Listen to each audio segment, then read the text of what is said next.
Halo, selamat datang di Aksa Movie 21. Semoga kalian dalam keadaan sehat dan selalu dimudahkan urusannya. Kali ini saya akan merangkum bagian kedua dari cerita film Jun Jiuling. Agar tidak berlama-lama, berikut rangkumannya.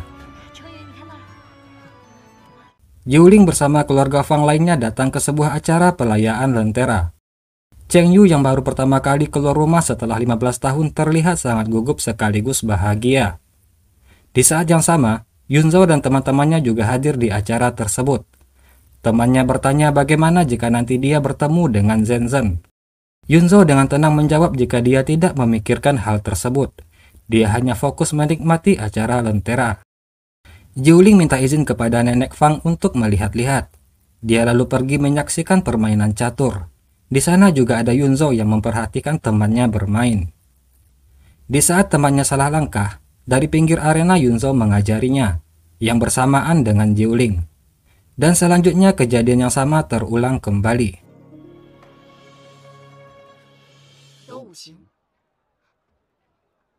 Yunzo yang mengagumi keahlian catur Jiuling mengajaknya memisahkan diri untuk bermain catur tanpa papan catur. 六宫九州九州，八方八方，无需自谦。这句话应该我跟小姐说才是。的确是棋高一招，绝非是侥幸而战。 Dalam pertandingan itu, Yunzo mengaku kalah dari Jiuling. Yunzo memperkenalkan namanya kepada Jiuling. Seketika Jiuling terkejut mengetahui jika pria di depannya itu adalah tuan muda keluarga Ning yang ke-10. Dia memberikan sebuah lentera kepada Yunzo sambil mengucapkan selamat ulang tahun. Lalu setelahnya Jiuling pergi meninggalkan Yunzo. Di mana Jiuling melakukan hal tersebut untuk mewakili Yun Zenzhen yang dulu telah dijodohkan dengan Yunzo. Jiuling kembali membeli obat untuk Cheng Yu. Di perjalanan pulang, Zuzan kembali menghampirinya. Zuzan mengetahui jika Jiuling berusaha sedang mengobati Cheng Yu. Dia juga tahu jika Cheng Yu sebenarnya telah lama diracuni oleh seseorang. Jiuling yang mendengarnya pun terkejut. Dia takut jika berita tersebut tersebar. Namun Zuzan berkata jika dia akan merahasiakannya, asalkan Jiuling bisa membantunya memberikan daftar pelanggan yang mengangkut barang keluarga Fang. 也请姑娘问这边帮我查一下方家历年的货运客人名单。 Seorang pelayan memberikan surat kepada Jiuling. Surat itu dari Yunzo yang mengajaknya bertemu di restoran Jin Yun tanggal 3 bulan 3 di ruangan Tian nomor 3. Yang ternyata surat itu adalah karangan dari Ning Yunyan. Dia masih dendam terhadap Jiuling dan berniat akan menjebaknya. Namun Jiuling mengetahui jika surat itu bukan dari Yunzo. Dia berkata Yunzo adalah pria terpelajar dan baik. Tidak mungkin mengundang seorang gadis ke pavilion tempat para pria hidung belang tersebut. Di tempat lain, orang kepercayaan keluarga Fang yang mengurus bisnis mereka bernama Song Yunping mengundang Nyonya Su ke kediamannya. Mereka membahas rencana pernikahan Jiuling dengan Cheng Yu. Song Yunping khawatir jika nantinya Jiuling hamil dan melahirkan keturunan keluarga Fang. Jadi, dia berencana untuk membunuh Jiuling sebelum hari pernikahan. Mereka akan membuat kematian Jiuling seolah-olah seperti sebuah kecelakaan. Nenek Fang mengetahui dari mata-mata yang dikirimnya jika Nyonya Su pergi keluar menemui seseorang. Orang tersebut mengenakan jubah dan menaiki kereta kuda, sehingga bisa mengecoh orang kiriman Nenek Fang. Jiuling bertanya bagaimana ceritanya Nyonya Su bisa menjadi salah satu selir keluarga Fang. Nenek Fang lalu bercerita jika Nyonya Su dulu adalah adik sepupu Song Yunping. Saat itu terjadi masalah keluarga, jadi dia ke Zizhou untuk minta bantuan. Saat itu kepala keluarga Fang mengantar barang. Di perjalanan dia diserang oleh para perampok. Beruntung kepala Song saat itu membantunya. Sebagai tanda terima kasih, sehingga menerima Nyonya Su masuk ke dalam keluarga Fang. Zuzan menanyakan kabar terbaru ibu kota kepada Baotang. Baotang berkata jika Lu Yunqi akan menikah lagi. Kali ini dia akan menikahi putri Jiuli yang merupakan kakak perempuan Jiuling. Di mana hari pernikahan mereka bertepatan dengan tanggal ulang tahunnya Jiuling. Di tempat lain diperlihatkan Lu Yunqi mendatangi tugu makam Jiuling, yang ternyata Lu Yunqi adalah orang yang dulu pernah dibantu Jiuling sewaktu masih kecil. Lu Yunqi bercerita jika dia akan menikahi Jiuli. Dia melakukan itu semua untuk menghilangkan kecurigaan kaisar terhadap saudara-saudara Jiuling. Dengan begitu dia bisa melindungi mereka. Jiuling dan Liu Er sedang melakukan perjalanan menaiki kereta kuda. Tiba-tiba seseorang menembakkan jarum yang mengenai kuda tersebut, sehingga kuda itu mengamuk dan berlari kencang.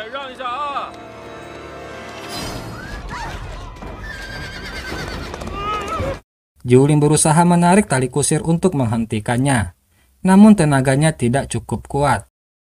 Zuzan yang berada di sebuah penginapan melihat Jiuling dalam bahaya. Dia lalu berlari membantunya.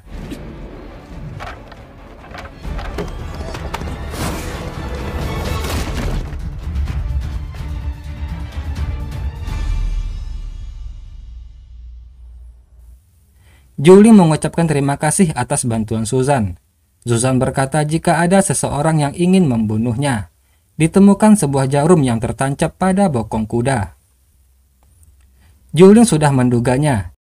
Dia berkata ada seseorang yang tidak menginginkan kesembuhan Cheng Yu, tuan muda keluarga Fang. Zuzan lalu meminta daftar pelanggan pengantar barang keluarga Fang. Dia berkata tidak punya banyak waktu lagi. Dia harus kembali ke ibu kota, dikarenakan Lu Yunqi akan menikahi Jiuli bertepatan pada hari ulang tahunnya Jiuling.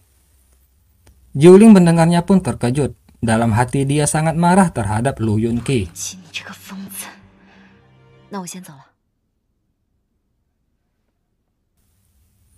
Jiuling menemui nenek Fang dan Nyonya Luosi.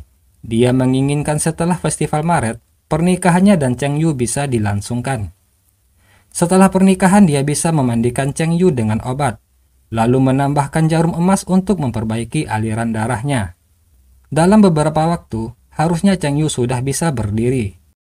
Nyonya Luosi dan nenek Fang sepertinya setuju dengan usul Jiuling. Jiuling dan Liu Er mendatangi penginapan Jin Yun. Suasana penginapan sangat ramai, dikarenakan bertepatan dengan festival bulan Maret. Seorang pelayan wanita yang merupakan suruhan Ning Yuyan mengantarkan Jiuling ke ruangan Tian nomor 3, yang katanya telah dipesankan oleh Yun Zhao. Dari ruangan lain, Ning Yuyan memperhatikan mereka. Pelayan itu menyajikan teh kepada Jiuling dan berkata Yun Zhao akan segera datang. Dia lalu meninggalkan tempat tersebut. Jiuling melihat Ning Yuyan sedang mengawasinya. Dia juga menyadari jika teh yang disuguhkan pelayan telah dimasuki obat bius. Merasa ada yang aneh, Jiuling lalu berbisik kepada Lu Er untuk mencari tahu apa yang sedang mereka rencanakan.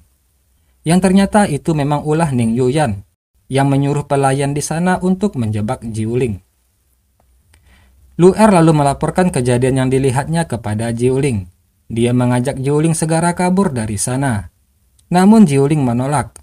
Dia memikirkan cara untuk melawan balik Ning Yuyan.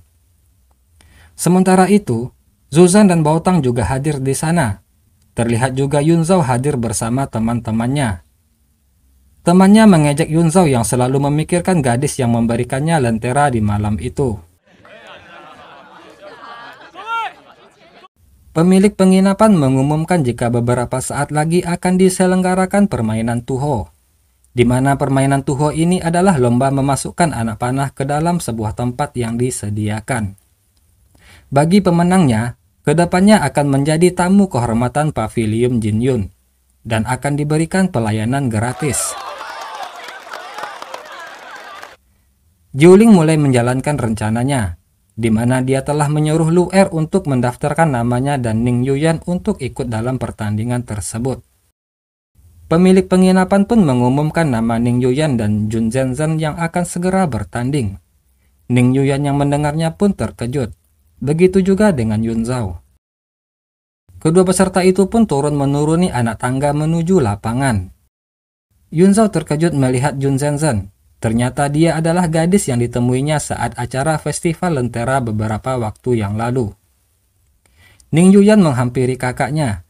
Dia meminta Yun Zhao untuk menggantikannya menghadapi Jiulin. Teman-teman Yun Zhao pun juga menyuruh Yun Zhao maju bertanding.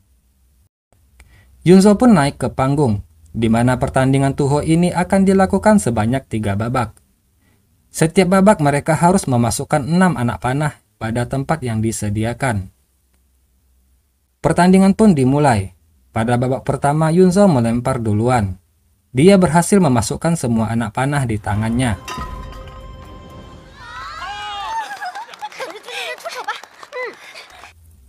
Jiuling kemudian maju. Dia mulai melempar dan berhasil memasukkan 5 anak panah. Namun pada panah terakhir, Jiuling sengaja tidak memasukkannya. Alhasil babak pertama pun dimenangkan oleh Yunzhou.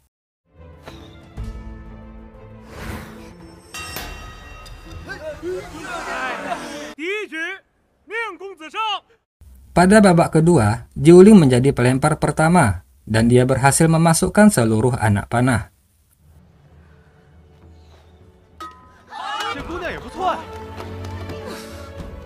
Yunzhou yang menjadi pelempar kedua maju dan memasukkan 5 anak panah. Tapi pada panah ke-6, Yunzhou pun juga sengaja tidak memasukkannya. Sehingga babak kedua pun dimenangkan oleh Jiuling.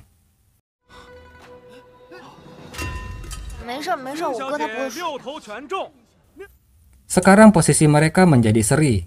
Yunzhou mengajak Jiuling untuk bermain serius pada babak ketiga, yang merupakan babak penentuan. Orang-orang di sana mulai memasang taruhan, yang mana mereka semua bertaruh untuk kemenangan Yunzhou. Zuzan pun lalu menyuruh Baotang bertaruh untuk Jiuling.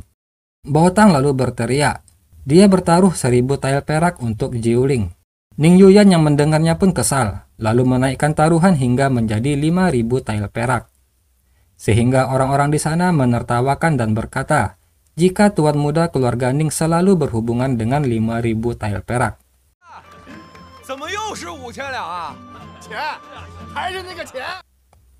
Di panggung Jiuling juga memasang taruhan untuk dirinya sendiri sebanyak 5000 tael perak, yang membuat Yunzhou seketika terkejut. Babak ketiga pun dimulai. Yunzhou menjadi pelempar pertama, dan dia berhasil memasukkan seluruh anak panah. Jiuling pun maju untuk melemparkan anak panahnya. Namun kali ini dia melemparkan seluruh anak panah itu sekaligus. Dari tempat penonton, Zuzan memperhatikan hal itu sama persis yang dilakukan Jiuling dulu sewaktu masih kecil.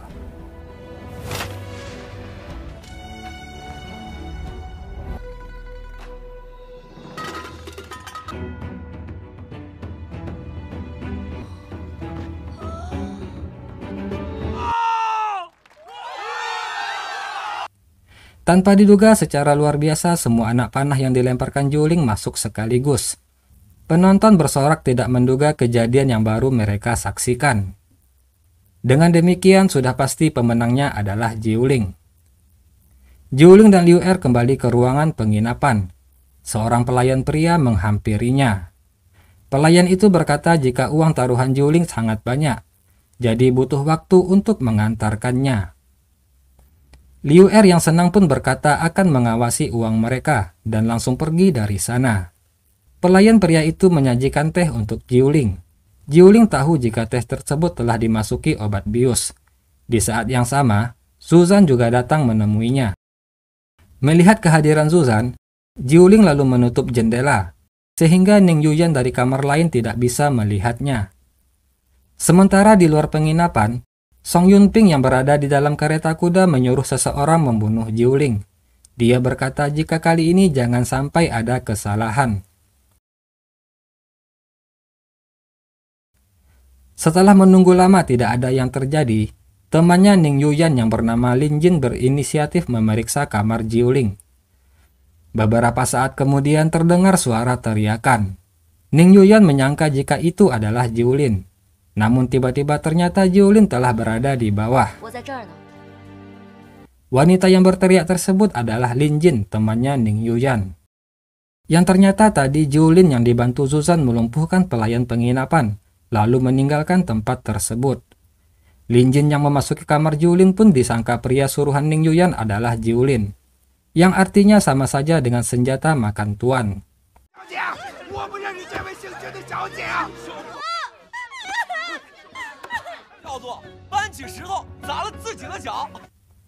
Tiba-tiba Zuzan menyadari terjadi sesuatu. Dari arah lain, sebuah pisau mengarah kepada Jiuling. Zuzan dengan cepat menyelamatkannya. Dia lalu bertarung dengan para pembunuh bayaran tersebut.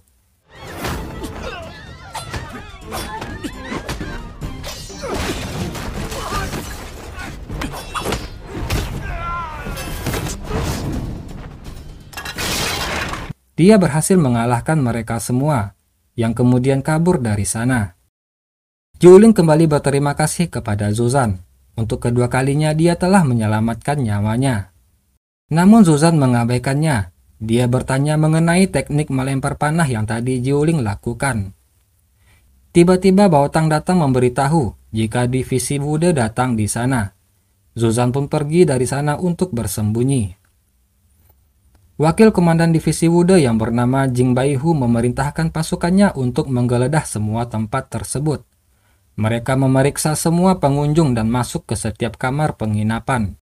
Beruntung seorang pria membantu Zuzan dan Baotang bersembunyi di sebuah lorong rahasia. Diketahui pria itu bernama Chen Qi, yang merupakan anak dari pemilik penginapan Jin Yun sebelumnya. Hari pernikahan Jiuling dan Cheng Yu pun telah tiba. Dalam kehidupannya ini, Jiuling telah melakukan 3 kali pernikahan. Yang pertama pernikahannya dengan Lu Yunqi. Yang kedua pernikahannya dengan Tuan Muda Ning karena perjanjian. Dan kini dia akan melakukan pernikahan dengan adik sepupunya yang putus asa. Namun di antara 3 pernikahannya itu, semuanya tidak ada yang menjadi miliknya. Malam harinya Jiuling sibuk meracik obat untuk Cheng Yu. Sementara di sisi lain Cheng Yu terlihat duduk dengan gelisah. Dia terkejut tiba-tiba Jiuling akan membuka pakaiannya. Cheng Yu mengira jika Jiuling ingin mengajaknya berhubungan suami istri. Namun Jiuling menjawab jika dia ingin membantu Cheng Yu mandi dengan ramuan obat.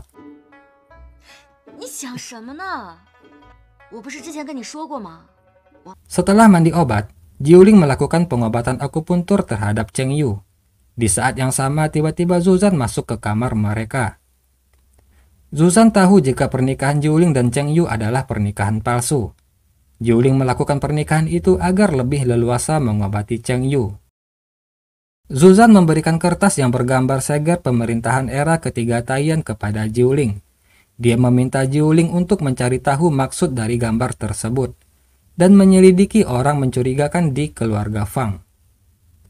Sebagai imbalannya, Zuzan akan membantu Jiuling mengungkapkan kasus orang yang telah meracuni Cheng Yu dan menangkap dalangnya. Keesokan harinya, Jiuling menemui Zuzan. Dia berkata jika dia mencurigai seseorang yang terlibat mencelakai keluarga Fang. Jiuling berniat akan membawa Cheng Yu ke Runan meninggalkan kota Zizhou. Dengan begitu dia akan bisa memancing dalang dari semuanya muncul. Dia meminta Zuzan untuk membantu mengawal perjalanan mereka. Zuzan menyanggupi. Dia akan mencari tahu dan mengungkap identitas Jiuling yang sebenarnya.